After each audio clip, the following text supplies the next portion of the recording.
আমাদের প্রতিবেশী দেশের মধ্যে একটি দেশ হলো চীন। এই দেশটি শুধু বিশাল আকারের জন্যই নয়, বরং তার হাজার বছরের পুরনো লোককথার ভাণ্ডারের জন্যও বিখ্যাত। এই লোককথাগুলিতে অন্যান্য সমস্ত দেশের লোককথার মতো লুকিয়ে আছে শিক্ষণীয় বার্তা। এই শিক্ষণীয় বার্তার মাধ্যমে চীনা লোককথাগুলি ছোটদের কল্পনার জগৎকে করে তোলে সমৃদ্ধ। প্রাচীন চীন দেশের সেই রহস্যময় লোককথার সাগর থেকে আজ আমি দুটি কাহিনী নিবেদন করতে চলেছি। আমার প্রথম কাহিনীটির নাম সাতটি নেকড়ে ও বুদ্ধিমতী বোনেরা। চীনের এক অতি দুর্গম প্রান্তে, যেখানে আকাশ ছোঁয়া পাহাড়গুলো মেঘের সঙ্গে লুকোচুরি করে খেলতো, সেখানে ছিল একটা ছোট্ট গ্রাম। সেই গ্রামে এক কাঠুরে দম্পতি তাদের 7টি মেয়েকে নিয়ে অত্যন্ত সুখে দিন কাটাতো। এই 7 বোন ছিল যেন প্রকৃতির 7টি বিস্ময়। বড় বোন ছিল অসীম বুদ্ধিমতী, দ্বিতীয় বোন ছিল তলোয়ার চালনায় দক্ষ, তৃতীয় বোনের গানে মুগ্ধ হতো সবাই, চতুর্থ জন ছিল দ্রুতগামী, পঞ্চম জন ছিল নিশানাবাজ, ষষ্ঠ বোন ছিল কঠোর পরিশ্রমী, আর সবার ছোট বোনটি ছিল যেমন চঞ্চল তেমনি মিষ্টি। কিন্তু সেই শান্ত গ্রামটিকে সব সময় একটা বিভীষিকা তাড়া করে বেড়াতো। গ্রামের উত্তর দিকের খাড়া পাহাড়ের গুহায় বাস করত 7টি বিশালকায় নেকড়ে। তারা সাধারণ পশুর চেয়ে অনেক বেশি শক্তিশালী এবং মায়াবী ক্ষমতার অধিকারী ছিল। তারা চাইলেই মানুষের রূপ ধরতে পারত এবং মানুষের রক্ত ও মাংসের জন্য তারা সব সময় গ্রামের উপর নজর রাখত। একবার ঠিক শীতের আগে কাঠুরে দম্পতিকে এক বিশেষ প্রয়োজনে দূরের এক বড় শহরে যেতে হলো। তাদের ফিরতে অন্তত 2 দিন সময় লাগবে। যাওয়ার আগে বাবা তার 7 মেয়েকে আগুনের পাশে বসিয়ে খুব গুরুত্ব সহকারে বলল, আমার সোনা মেয়েরা, মনে রেখো, আমরা না আসা পর্যন্ত ঘরের মূল দরজা যেন একবারের জন্য খোলা না হয়। পাহাড়ের ওই 7 নেকড়ে কিন্তু সব সময় নজর রাখছে, আর বুঝতে পেরে যাবে যে বাড়িতে আমরা নেই। তোমরা খুবই সাবধানে থাকবে। প্রধান দরজা আমরা না আসা পর্যন্ত খুলবে না। মাও বারবার সাবধান করে চোখের জল মুছে মেয়েদের কপালে চুমু খেয়ে বিদায় নিলেন। বাবা মা চলে যাবার পর বড় বোন বাড়ির বিশাল কাঠের গেটটির খিলটি তুলে দিল। তারা 7 বোন মিলে গভীর রাত পর্যন্ত জেগে গল্প করলো, গান গাইলো, আর এদিকে পাহাড়ের উপর থেকে সেই 7 জোড়া চঞ্চলের চোখ লক্ষ্য রাখছিল। তারা ঠিকই বুঝেছিল যে ওই বাড়িতে অভিভাবকরা আজ অনুপস্থিত। বাড়ির ভেতরে ঢুকে মেয়ে কয়টিকে খেয়ে ফেলার জন্য তারা রাত গভীর হওয়ার জন্য অপেক্ষা করতে লাগলো। গভীর রাতে যখন চারপাশ নিস্তব্ধ আর শুধু ঝিঝি পোকার ডাক শোনা যাচ্ছিল, তখন হঠাৎ দরজায় একটা মৃদু আঘাত পড়ল। ঠক ঠক ঠক। বোনেরা সবাই সজাগ হয়ে উঠল। প্রধান দরজার ফুটো দিয়ে বাইরে গভীর রাতে বৃদ্ধাদের পোশাকে 7 জনকে দেখে ভয় পেয়ে গেল সবাই। বড় বোন গম্ভীর গলায় প্রশ্ন করল, বাইরে কে? আমাদের বাবা মা তো বাড়িতে নেই। বাইরের থেকে এক বৃদ্ধার ভাঙা কিন্তু মোলায়েম কণ্ঠস্বর ভেসে এলো, ওরে নাতনিরা, আমি তোদের দুঃসম্পর্কের পিসিমা। তোদের বাবা আমাকে খবর পাঠিয়েছিল যে তোরা একা আছিস, তাই তোদের জন্য শহর থেকে মজার সব পিঠে আর রেশমি কাপড় এনেছি। এই কনকনে শীতে বাইরে দাঁড়িয়ে আমার হাড় জমে যাচ্ছে রে, দরজাটা একটু খোল। বড় বোন জানতো তাদের কোনো পিসিমা নেই, কিন্তু মেজ থেকে শুরু করে ছোটরা ভাবলো হয়তো সত্যিই কেউ এসেছে। নেকড়েরা এত নিপুণভাবে মায়া ছাড়িয়েছিল যে তাদের কথার জাদুতে ছোটরা প্রলুব্ধ হয়ে পড়ল। বড় বোনের হাজার বারণ সত্ত্বেও ছোটদের জেদ আর কান্নাকাটির মুখে উপায় না দেখে বড় বোন দরজাটা একটু ফাঁক করে দিল, আর অমনি সেই 7টা লম্বা পোশাক পরা ছায়ামূর্তি ঘরের ভেতরে ঢুকে পড়ল। সেই পিসিমারা ভেতরে ঢোকার পর আগুনের পাশে বসার জন্য 7 বোন 7টি চেয়ার এগিয়ে দিল, কিন্তু বড় বোন লক্ষ্য করল আগুনের আলো যখন তাদের উপর পড়েছে তখন তাদের চোখগুলো মানুষের মতো নয়, বরং আগুনের গোলার মতো লাল দেখাচ্ছে।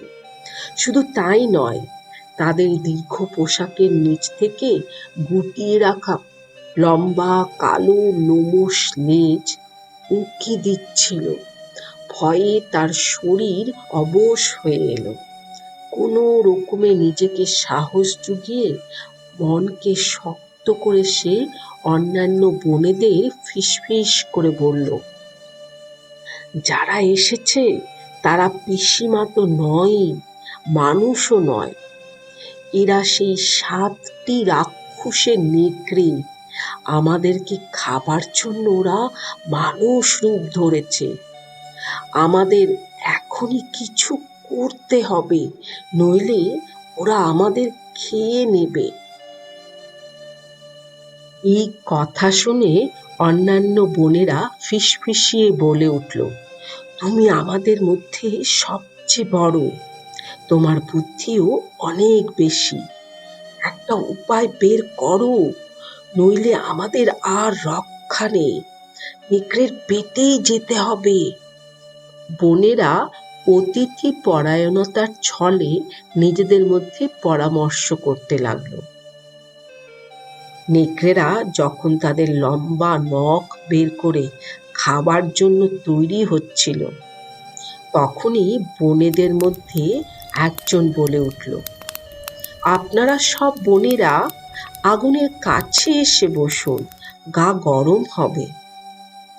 তার পরপরই বড় বোন হঠাৎ উচ্চস্বরে হেসে উঠল।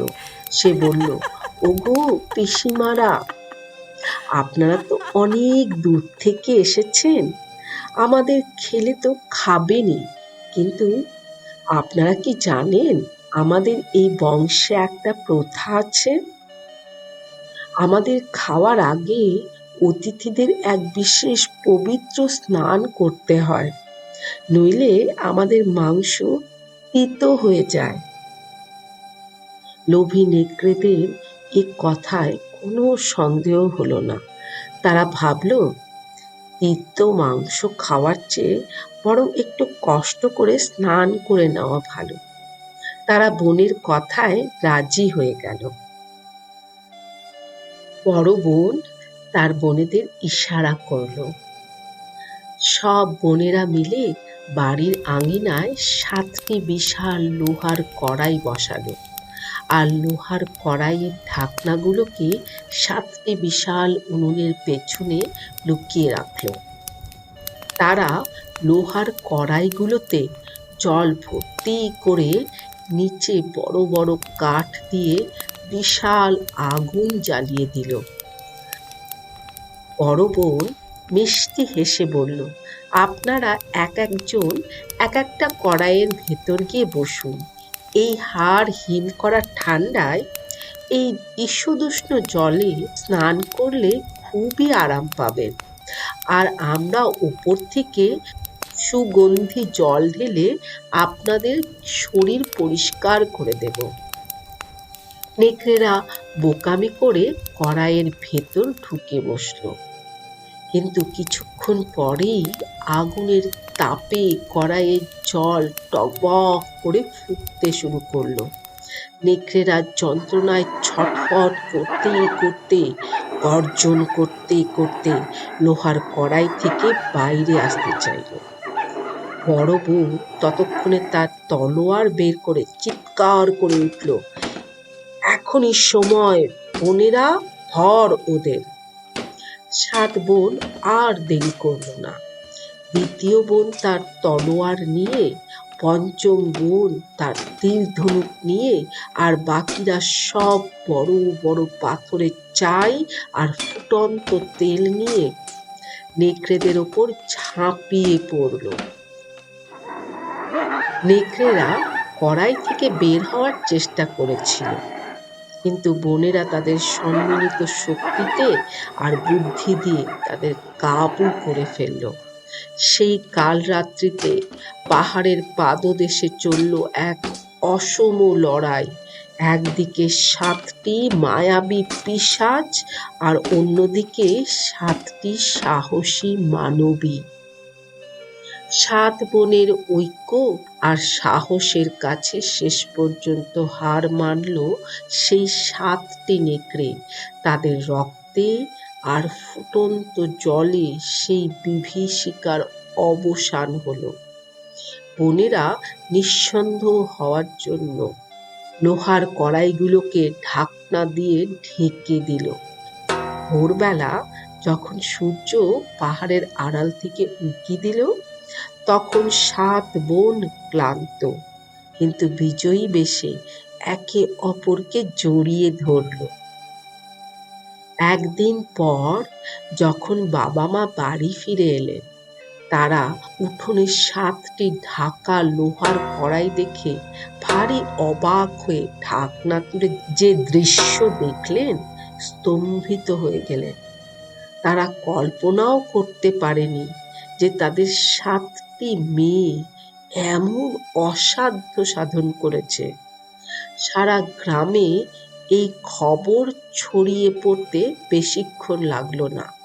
গ্রামের মানুষ তাদের বাড়িতে এসে ভিড় জমালো।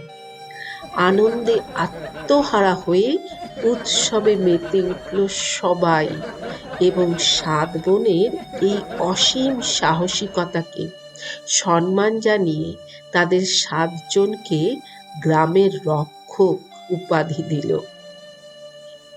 এই কাহিনীটি আমাদের আজও মনে করিয়ে দেয় যে বিপদ যত বড়ই হোক না কেন, যদি মনের জোর আর পারস্পরিক ঐক্য থাকে, তবে পাহাড়ের মতো বিশাল বাধাকেও ধূলিসাৎ করা সম্ভব। আজও চীনের পাহাড়ি গ্রামে মায়েরা তাদের সন্তানদের এই বীরত্ব গাথা শোনায়, যেন তারা সাহসী হতে শেখে। আজকের দ্বিতীয় কাহিনীটির নাম ভূতের দাম ১,৫০০।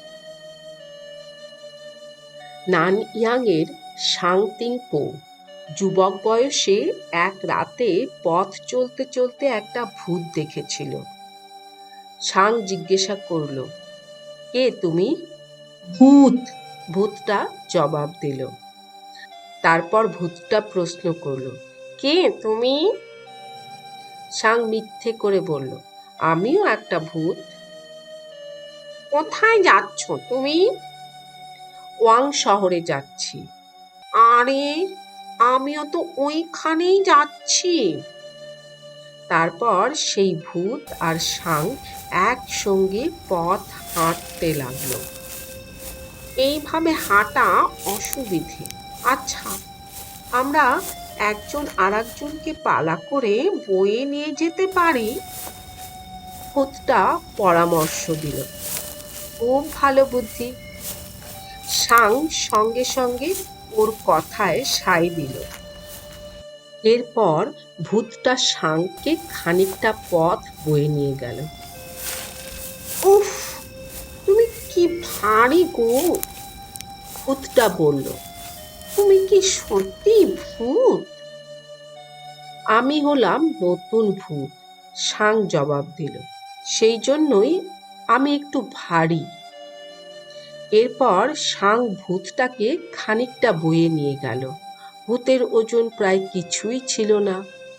এইভাবেই ওরা পালা করে একে অন্যকে বয়ে নিয়ে চলল। যেহেতু আমি একজন নতুন ভূত, সাং যেতে যেতে ভূতটাকে প্রশ্ন করল, তাই আমি জানি না ভূতেরা সবচেয়ে কোন জিনিসকে বেশি ভয় পায়। আমরা মানুষের থুতুকে সবচেয়ে বেশি ভয় বা ঘেন্না করি, ভূতটা জবাব দিল। ওরা চলতে চলতে একটা নদীর ধারে এসে পড়ল। সাং ভূতটাকে আগে নদী পেরোতে বলল এবং ভূতটা কোনো শব্দ না করেই তরতরিয়ে নদী পার হয়ে গেল।